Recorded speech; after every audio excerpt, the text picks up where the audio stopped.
ਸਤਿ ਸ਼੍ਰੀ ਅਕਾਲ। ਸਵਾਗਤ ਹੈ ਸਾਰੇ ਹੀ ਦਰਸ਼ਕਾਂ ਦਾ। ਪੰਜਾਬ ਇਸ ਵੇਲੇ ਵੇਖ ਰਹੇ ਹੋ ਤੁਸੀਂ ਤੇ ਮੈਂ ਹਾਂ ਗਗਨਦੀਪ ਸਿੰਘ ਲੈ ਕੇ ਹਾਜ਼ਰ ਹਾਂ।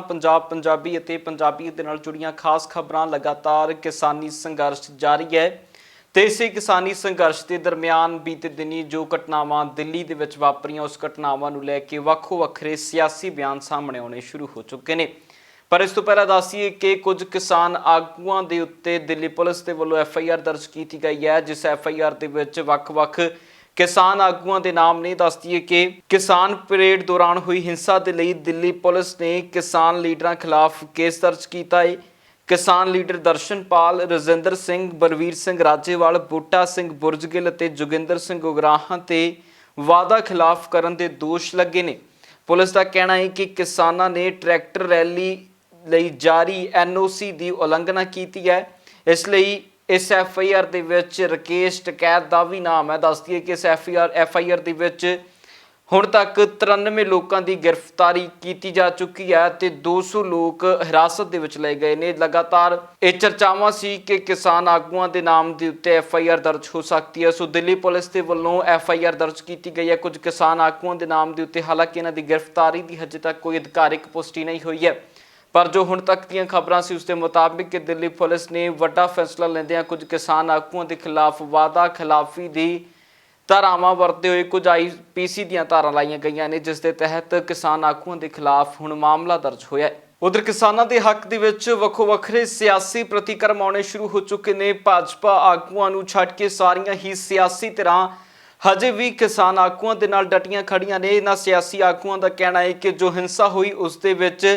ਸਾਰਾ ਕੁਝ ਮੰਦਭਾਗਾ ਸੀ, ਪਰ ਕਿਸਾਨ ਆਗੂਆਂ ਦਾ ਅੰਦੋਲਨ ਹਜੇ ਵੀ ਸ਼ਾਂਤਮਈ ਹੈ। ਇਸ ਦੇ ਉੱਤੇ ਵੱਖ-ਵੱਖ ਧਿਰਾਂ ਦੇ ਵੱਲੋਂ ਪ੍ਰੈਸ ਕਾਨਫਰੰਸ ਕੀਤੀ ਗਈ ਹੈ। ਪਹਿਲਾਂ ਪੰਜਾਬੀ ਏਕਤਾ ਪਾਰਟੀ ਦੇ ਪ੍ਰਧਾਨ ਸੁਖਪਾਲ ਸਿੰਘ ਖਹਿਰਾ ਦੇ ਵੱਲੋਂ ਜੋ ਵੀਡੀਓ ਨਸ਼ਰ ਕੀਤੀ ਗਈ ਉਸ ਦੇ ਵੱਲ ਰੁਕ ਕਰਾਂਗੇ। ਸੁਖਪਾਲ ਸਿੰਘ ਖਹਿਰਾ ਦੇ ਵੱਲੋਂ ਕਿਸਾਨ ਜਥੇਬੰਦੀਆਂ ਨੂੰ ਅੱਗੇ ਵਧਣ ਦੀ ਅਪੀਲ ਕੀਤੀ ਗਈ ਹੈ ਤੇ ਉਹਨਾਂ ਦਾ ਕਹਿਣਾ ਕਿ ਸ਼ਾਂਤਮਈ ਸੰਘਰਸ਼ ਹੀ ਜਿੱਤ ਦੇ ਵੱਲ ਵਧੇਗਾ। ਇੰਨਾ ਘਬਰਾਹਟ ਵਿੱਚ ਆਉਣਾ, ਇੰਨਾ ਹੀ ਡਿਫੈਂਸਿਵ ਹੋ ਜਾਣਾ, ਇੰਨਾ ਕੰਡੈਮਨੇਸ਼ਨ ਕਰਨੀ, ਮੇਰਾ ਨਹੀਂ ਖਿਆਲ ਇਸ ਦੀ ਲੋੜ ਹੈਗੀ ਆ। ਆਪਾਂ ਕਿਸਾਨ ਜਿਹੜੇ ਜਥੇਬੰਦੀਆਂ ਦੇ ਸਾਡੇ ਸਤਿਕਾਰਯੋਗ ਆਗੂ ਨੇ, ਉਹਨਾਂ ਨੇ ਹਮੇਸ਼ਾ ਸੰਜਮ ਵਿੱਚ ਰਹਿ ਕੇ ਗੱਲ ਕੀਤੀ ਆ। ਮੈਂ ਉਹਨਾਂ ਨੂੰ ਫਿਰ ਅਪੀਲ ਕਰੂੰਗਾ ਕਿ ਤੁਸੀਂ ਦੁਬਾਰਾ ਇੱਕ ਵਾਰ ਅਪੀਲ ਕਰੋ ਤੇ 1 ਤਰੀਕ ਨੂੰ ਆਪਾਂ ਸਭ ਨੇ ਉੱਥੇ ਫਿਰ ਪਹੁੰਚਣਾ, ਮੋਰਚੇ ਵਿੱਚ ਡਟੇ ਰਹਿਣਾ ਵਾ। ਔਰ ਜਿਹੜੇ ਸਾਡੇ ਨੌਜਵਾਨ ਆਗੂ ਨੇ ਉਹਨਾਂ ਨੂੰ ਮੈਂ ਬੇਨਤੀ ਕਰੂੰਗਾ ਕਿ ਥੋੜਾ ਜਿਹਾ ਤੁਸੀਂ ਵੀ ਪੇਸ਼ੈਂਸ ਰੱਖੋ, ਕਿਉਂਕਿ ਜਦੋਂ ਆਪਾਂ ਬਹੁਤ ਗਰਮ ਗੱਲਾਂ ਕਹਿੰਦੇ ਆ ਸਟੇਜ ਤੋਂ, ਉਦੋਂ ਕੁਦਰਤੀ ਤੌਰ ਤੇ ਲੋਕਾਂ ਦੇ ਜਜ਼ਬਾਤ ਜਿਹੜੇ ਨੇ ਉਹ ਭੜਕਦੇ ਨੇ ਔਰ ਉਹਨਾਂ ਵਿੱਚ ਜੋਸ਼ ਆਉਂਦਾ ਵਾ। ਪਰ ਜੋ ਹੋ ਗਿਆ ਉਸ ਨੂੰ ਪਿੱਛੇ ਛੱਡ ਦਿਓ ਤੇ ਆਉਣ ਵਾਲੇ ਸਮੇਂ ਦੇ ਵਿੱਚ ਇਸ ਅੰਦੋਲਨ ਨੂੰ ਹੋਰ ਮਜ਼ਬੂਤੀ ਦੇ ਨਾਲ ਇਸ ਦੀ ਜਿੱਤ ਦੀ ਅਰਦਾਸ ਕਰਦੇ ਹੋਏ ਆਪਾਂ ਸਭ ਨੇ ਅੱਗੇ ਵਧਣਾ ਵਾ। ਔਰ ਇਹੀ ਮੇਰੇ ਅੱਜ ਦੇ ਵਿਚਾਰ ਸੀਗੇ ਤੇ ਮੈਂ ਸਾਰਿਆਂ ਨੂੰ ਕਹੂੰਗਾ ਕਿ ਸੈਲਫ ਡਿਮੋਰਲਾਈਜੇਸ਼ਨ ਨਾ ਕ੍ਰੀਏਟ ਕਰੋ। ਉਹੀ ਸਾਡੀ ਜਿਹੜੀ ਰੋਜ਼ ਆਪਾਂ ਚੜ੍ਹਦੀ ਕਲਾ ਦੀ ਅਰਦਾਸ ਕਰਦੇ ਆ, ਉਧਰਲੇ ਪਾਸੇ ਨੂੰ ਆਪਣੇ ਸੂਬੇ, ਆਪਣੀ ਕੌਮ ਔਰ ਦੂਜੇ ਸੂਬਿਆਂ ਦੇ ਲੋਕਾਂ ਨੂੰ ਆਪਾਂ ਨਾਲ ਲੈ ਕੇ ਜਾਣਾ। ਉਧਰ ਲਾਲ ਕਿਲੇ ਦੇ ਉੱਤੇ ਵਾਪਰੀ ਬੀਤੇ ਦਿਨ ਦੀ ਘਟਨਾ ਤੋਂ ਬਾਅਦ ਸਿਆਸੀ ਬਿਆਨਾਂ ਦੇ ਵਿੱਚ ਆਮ ਆਦਮੀ ਪਾਰਟੀ ਦੇ ਵੱਲੋਂ ਵੀ ਪ੍ਰੈਸ ਕਾਨਫਰੰਸ ਕੀਤੀ ਗਈ ਹੈ, ਜਿਸ ਪ੍ਰੈਸ ਕਾਨਫਰੰਸ ਦੇ ਵਿੱਚ ਦਿੱਲੀ ਤੋਂ ਆਮ ਆਦਮੀ ਪਾਰਟੀ ਦੇ ਵਿਧਾਇਕ ਅਤੇ ਪੰਜਾਬ ਦੇ ਸਹਿ ਪ੍ਰਭਾਰੀ ਲਗਾਈ ਗਏ ਰਾਘਵ ਚੱਡਾ ਦੇ ਵੱਲੋਂ ਪ੍ਰੈਸ ਕਾਨਫਰੰਸ ਕੀਤੀ ਗਈ ਹੈ। ਉਹਨਾਂ ਨੇ ਇਸ ਮੌਕੇ ਦੇ ਉੱਤੇ ਕਿਸਾਨ ਅੰਦੋਲਨ ਨੂੰ ਬਿਲਕੁਲ ਸ਼ਾਂਤਮਈ ਦੱਸਿਆ ਹੈ ਤੇ ਇਸ ਸੰਘਰਸ਼ ਦੇ ਦੌਰਾਨ ਹਿੰਸਕ ਘਟਨਾਵਾਂ ਕਰਨ ਵਾਲਿਆਂ ਦੇ ਸਬੰਧ ਵੀ ਵੱਖ-ਵੱਖ ਸਿਆਸੀ ਧਿਰਾਂ ਦੇ ਨਾਲ ਜੋੜੇ ਨੇ। ਤੇ ਇਸ ਮੌਕੇ ਦੇ ਉੱਤੇ ਰਾਘਵ ਚੱਡਾ ਦਾ ਕਹਿਣਾ ਸੀ ਕਿ ਕਿਸਾਨੀ ਸੰਘਰਸ਼ ਪੂਰਾ ਸ਼ਾਂਤਮਈ ਹੈ ਤੇ ਇਹ ਸ਼ਾਂਤਮਈ ਅੱਗੇ ਵਧਦਾ ਰਹੇਗਾ ਤਾਂ ਇਸ ਦੀ ਜਿੱਤ ਜ਼ਰੂਰ ਹੋਵੇਗੀ। ਤੇ ਨਾਲ ਹੀ ਰਾਘਵ ਚੱਡਾ ਨੇ ਸੈਂਟਰ ਸਰਕਾਰ ਨੂੰ ਅਪੀਲ ਕੀਤੀ ਹੈ ਕਿ ਜਲਦ ਤੋਂ ਜਲਦ ਇਹਨਾਂ ਖੇਤੀ ਕਾਨੂੰਨਾਂ ਨੂੰ ਰੱਦ ਕੀਤਾ ਜਾਵੇ। हमने कड़े शब्दों में कल जो हुआ उसकी निंदा करी और हमने आम आदमी पार्टी ने, अरविंद केजरीवाल जी की पार्टी ने ये कहा कि जो हुआ उसकी हम निंदा भी करते हैं और इसके लिए भारतीय जनता पार्टी की केंद्र में बैठी नरेंद्र मोदी की सरकार जिम्मेदार है, क्योंकि उन्होंने स्थिति को इतना खराब होने दिया। किसान की बिल्कुल जायज मांगे नहीं मानी और कानून व्यवस्था यानी कि लॉ एंड ऑर्डर और दिल्ली पुलिस जो इनके अधीन आती है, इन लोगों ने उसे भी ठीक से नहीं संभाला। और आप क्यों किसानों की बात ना मान के इस आंदोलन को बदनाम करने के लिए काम कर रहे हो? इसी के साथ साथ किसान नेताओं पर जो कानूनी कार्रवाई, जो FIRs करने की कोशिश बीजेपी की सरकार कर रही है, हम उसकी भी निंदा करते हैं और डिमांड करते हैं कि वो लोग जो वास्तव में लाल किले पे मौजूद थे, जिनकी वजह से कल की वारदात घटी, उन लोगों को दिल्ली पुलिस गिरफ्तार करे और जो बेकसूर किसान नेता हैं, जो केवल किसानों के हित के लिए बिना किसी राजनीति से प्रेरित हुए काम कर रहे हैं, अपनी आवाज को बुलंद कर रहे हैं, इस आंदोलन को चला रहे हैं, उन पर ये केसेस ना डालें। उनकी क्या गलती है? गलती तो वास्तव में ऐसे लोगों की है जो भाजपा की एजेंसियों के एजेंट के तौर पे इस मूवमेंट में, इस आंदोलन में इन्फिल्ट्रेट कर घुसकर इस आंदोलन को बदनाम करने के लिए उन्होंने इस आंदोलन को एक हिंसक रूप दिया। उधर किसानी ਅੰਦੋਲਨ ਦੇ ਨਾਲ ਜੁੜੀ ਇੱਕ ਵੱਡੀ ਖਬਰ ਹਰਿਆਣੇ ਦੇ ਵਿੱਚੋਂ ਵੀ ਸਾਹਮਣੇ ਆਈ ਹੈ, ਜਿੱਥੇ ਕਿਸਾਨੀ ਅੰਦੋਲਨ ਦਾ ਸਮਰਥਨ ਕਰਦਿਆਂ ਹਰਿਆਣੇ ਦੇ ਵਿਧਾਇਕ ਅਭੈ ਚੌਟਾਲਾ ਦੇ ਵੱਲੋਂ ਅਸਤੀਫਾ ਦੇ ਦਿੱਤਾ ਗਿਆ ਹੈ। ਅਭੈ ਚੌਟਾਲਾ ਨੇ ਆਪਣਾ ਅਸਤੀਫਾ ਖੁਦ ਹਰਿਆਣਾ ਦੇ ਵਿਧਾਨ ਸਭਾ ਸਪੀਕਰ ਨੂੰ ਸੌਂਪਿਆ ਤੇ ਉਸ ਤੋਂ ਬਾਅਦ ਇੱਕ ਪ੍ਰੈਸ ਕਾਨਫਰੰਸ ਵੀ ਕੀਤੀ ਹੈ।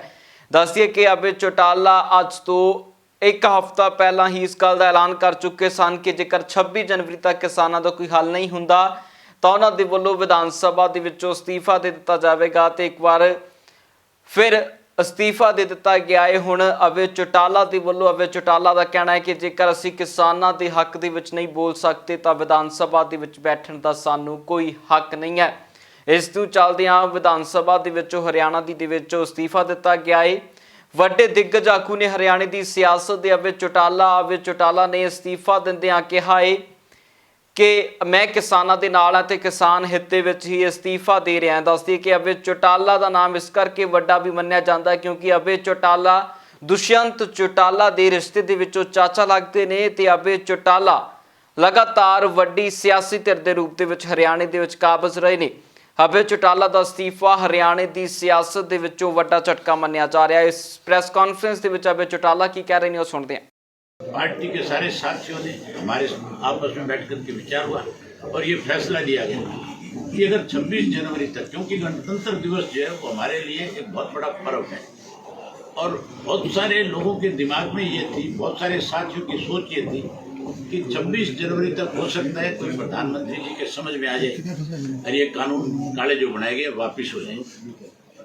तो मैंने कहा भी मैं, आप मुझे एक तरफ तो कहते हो कि आप इस्तीफा दो और दूसरी तरफ आप ये कहते हो कि हमें कुछ दिन देखना चाहिए, तो देखने की तारीख तय कर देता हूँ।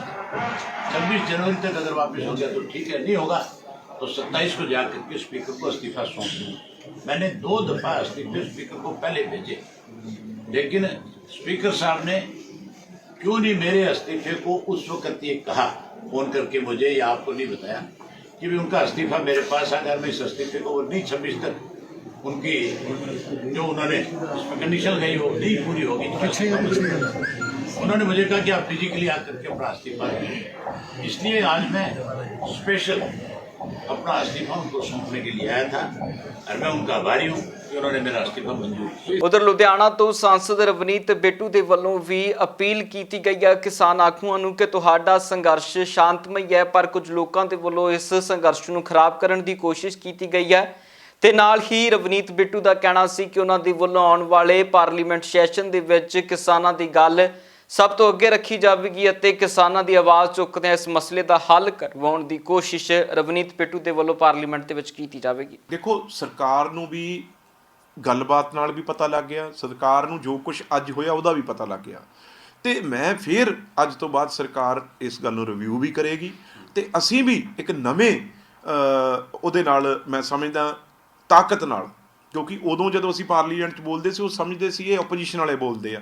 ਅੱਜ ਜਦੋਂ ਅਸੀਂ ਪਾਰਲੀਮੈਂਟ 'ਚ ਗੱਲ ਕਰਾਂਗੇ ਜਾ ਕੇ ਦੁਬਾਰਾ, ਤੇ ਅੱਜ ਕਿਸਾਨ ਲੱਖਾਂ ਕਰੋੜਾਂ ਕਿਸਾਨਾਂ ਦੀ ਜਿਹੜੀ ਬੋਲੀ ਹੋਏਗੀ ਉਹ ਅਸੀਂ ਬੋਲਾਂਗੇ ਤੇ ਸਰਕਾਰ ਬਹੁਤ ਪ੍ਰੈਸ਼ਰ 'ਚ ਆ ਪਹਿਲਾਂ ਹੀ। ਤੇ ਜਦੋਂ ਹੁਣ ਪਾਰਲੀਮੈਂਟ ਸੈਸ਼ਨ ਹੋਏਗਾ, ਜਦੋਂ ਆਪੋਜੀਸ਼ਨ ਪਾਰਟੀਆਂ ਬਹੁਤ ਵੱਡੇ ਤਰੀਕੇ ਨਾਲ ਪਾਰਲੀਮੈਂਟ ਅਸੀਂ ਜਦੋਂ ਨਹੀਂ ਚੱਲਣ ਦੇਵਾਂਗੇ, ਜਿੰਨਾ ਚਿਰ ਬਿੱਲ ਵਾਪਸ ਤੇ ਨਵੇਂ ਬਿੱਲ ਨਹੀਂ ਬਣਦੇ, ਮੈਂ ਤੁਹਾਨੂੰ ਵਿਸ਼ਵਾਸ ਦਿਵਾਉਣਾ ਸਰਕਾਰ ਇਸ ਗੱਲ ਦੇ ਅੱਗੇ ਮੈਂ ਝੁਕਣ ਦੀ ਗੱਲ ਨਹੀਂ ਕਹਿੰਦਾ ਕਿਉਂਕਿ ਸਰਕਾਰ ਵੀ ਸਾਡੀ ਹੁੰਦੀ ਆ, ਸਰਕਾਰ ਇਸ ਗੱਲ ਨੂੰ ਸਮਝੂਗੀ ਤੇ ਜੇ ਕੋਈ ਕਮੀ ਰਹੂਗੀ ਉਹ ਅਸੀਂ ਕਿਸਾਨ ਲੀਡਰਾਂ ਤੋਂ ਸਮਝ ਕੇ ਚੰਗੀ ਤਰ੍ਹਾਂ ਸਰਕਾਰ ਤੋਂ ਇਸ ਸੈਸ਼ਨ 'ਚ ਮਨਾ ਕੇ ਇਸ ਬਿੱਲਾਂ ਨੂੰ ਵਧੀਆ ਤਰੀਕੇ ਨਾਲ ਮਨਾ ਕੇ ਤੇ ਕਿਸਾਨਾਂ ਦੀ ਜਿੱਤ ਕਰਾ ਕੇ ਭੇਜਾਂਗੇ, ਮੈਂ ਤੁਹਾਨੂੰ ਵਿਸ਼ਵਾਸ ਦਿਵਾਉਂਦਾ। ਤੇ ਆਉਣ ਵਾਲੇ ਸਮੇਂ ਦੇ ਵਿੱਚ ਫਿਰ ਲੱਗਦਾ ਹੈ ਕਿ ਅਜੇ ਹੋਰ 2-3 ਮਹੀਨੇ ਲੱਗਣਗੇ ਫਿਰ ਨਹੀਂ 2-3 ਮਹੀਨੇ ਤਾਂ ਨਹੀਂ, ਛੇਤੀ ਉਹ ਮੈਨੂੰ ਲੱਗਦਾ ਸੈਸ਼ਨ ਦੇ ਪਹਿਲੇ ਹਫ਼ਤੇ ਹੀ ਜਿਹੜਾ ਇਸ ਗੱਲ ਦਾ ਸਰਕਾਰ ਨੂੰ ਬੜਾ ਗੰਭੀਰ ਹੋ ਕੇ ਸਾਰੀਆਂ ਪਾਰਟੀਆਂ ਨਾਲ, ਸਾਰੇ ਕਿਸਾਨ ਲੀਡਰਾਂ ਨਾਲ ਬਹਿ ਕੇ ਪਹਿਲੇ ਹਫ਼ਤੇ ਦੇ ਵਿੱਚ ਹੀ ਇਹਦਾ ਹੱਲ ਕੱਢ ਕੇ ਕਿਸਾਨਾਂ ਦੀ ਜਿੱਤ ਤੇ ਖੁਸ਼ੀ ਕੋਈ ਐਸਾ ਦੁਬਾਰਾ ਇਹੋ ਜਿਹਾ ਇੰਸੀਡੈਂਸ ਨਾ ਹੋ ਸਕੇ, ਉਸ ਤੋਂ ਪਹਿਲਾਂ ਹੀ ਸਾਨੂੰ ਇਹਨਾਂ ਨਾਲ ਬੜੇ ਖੁਸ਼ੀ ਨਾਲ ਇਹਨਾਂ ਨੂੰ ਵਾਪਸ ਭੇਜਣਾ ਚਾਹੀਦਾ, ਕਿਉਂਕਿ ਇਹ ਅੰਨਦਾਤਾ ਹੈ। ਉਧਰ ਅਕਾਲੀ ਦਲ ਦੇ ਆਗੂ ਵਿਕਰਮ ਮਜੀਠੀਆ ਦੇ ਵੱਲੋਂ ਵੀ ਹੁਸ਼ਿਆਰਪੁਰ ਦੇ ਵਿੱਚ ਪ੍ਰੈਸ ਕਾਨਫਰੰਸ ਕੀਤੀ ਗਈ ਹੈ ਤੇ ਇਸ ਸਾਰੀ ਘਟਨਾ ਤੋਂ ਬਾਅਦ ਉਹਨਾਂ ਨੇ ਨਿੰਦਾ ਵੀ ਕੀਤੀ ਹੈ ਤੇ ਨਾਲ ਹੀ ਉਹਨਾਂ ਦਾ ਕਹਿਣਾ ਸੀ ਕਿ ਕੁਝ ਲੋਕਾਂ ਨੇ ਇਸ ਕਿਸਾਨੀ ਸੰਘਰਸ਼ ਨੂੰ ਖਰਾਬ ਕਰਨ ਦੀ ਕੋਸ਼ਿਸ਼ ਕੀਤੀ ਹੈ, ਬਲਕਿ ਕਿਸਾਨਾਂ ਦਾ ਸੰਘਰਸ਼ ਪੂਰਨ ਸ਼ਾਂਤਮਈ ਹੈ ਤੇ ਸ਼ਾਂਤਮਈ ਸੰਘਰਸ਼ ਦੇ ਚੱਲਦਿਆਂ ਹੀ ਸਾਰੇ ਉਹਨਾਂ ਦਾ ਸਾਥ ਦੇ ਰਹੇ ਨੇ। ਜੋ ਕੱਲ ਹੋਇਆ ਨਾ ਜੀ, ਮੈਂ ਸਮਝਦਾ ਉਹਦੇ ਨਾਲ ਸਾਰੇ ਬੜੇ ਚਿੰਤਿਤ ਵੀ ਨੇ ਤੇ ਦੁਖੀ ਵੀ, ਕਿਉਂਕਿ ਦੁਨੀਆ ਭਰ 'ਚ ਲੱਖਾਂ ਲੋਕਾਂ ਦੀ ਗੈਦਰਿੰਗ ਹੋਵੇ ਔਰ ਇੰਨਾ ਪੀਸਫੁਲ ਪ੍ਰੋਟੈਸਟ ਚੱਲ ਰਿਹਾ ਸੀ। 60 ਦਿਨ ਇਹ ਪ੍ਰੋਟੈਸਟ ਪੀਸਫੁਲ ਚੱਲਿਆ ਔਰ ਹਰ ਬੰਦੇ ਨੇ, ਗਰੀਬ ਨੇ, ਅਮੀਰ ਨੇ, ਹਰ ਧਰਮ ਦੇ ਬੰਦੇ ਨੇ, ਹਰ ਵਰਗ ਦੇ ਬੰਦੇ ਨੇ, ਹਰ ਸੂਬੇ ਦੇ ਬੰਦੇ ਨੇ ਇਸ ਕਿਸਾਨੀ ਨੂੰ, ਕਿਉਂਕਿ ਦੇਖੋ ਦੇਸ਼ ਕਿਸਾਨੀ ਪ੍ਰਧਾਨ ਦੇਸ਼ ਵੀ ਹੈ ਔਰ ਕਿਸਾਨੀ ਲਾਹੇਵੰਦ ਧੰਦਾ ਨਹੀਂ ਹੈ। ਜੇ ਕਿਸਾਨੀ ਨਹੀਂ ਪ੍ਰਫੁੱਲਿਤ, ਐਗਰੀਕਲਚਰ ਨਹੀਂ ਪ੍ਰਫੁੱਲਿਤ, ਉਹਦੇ ਨਾਲ ਸਾਰੇ ਹੀ ਅਫੈਕਟਡ ਨੇ।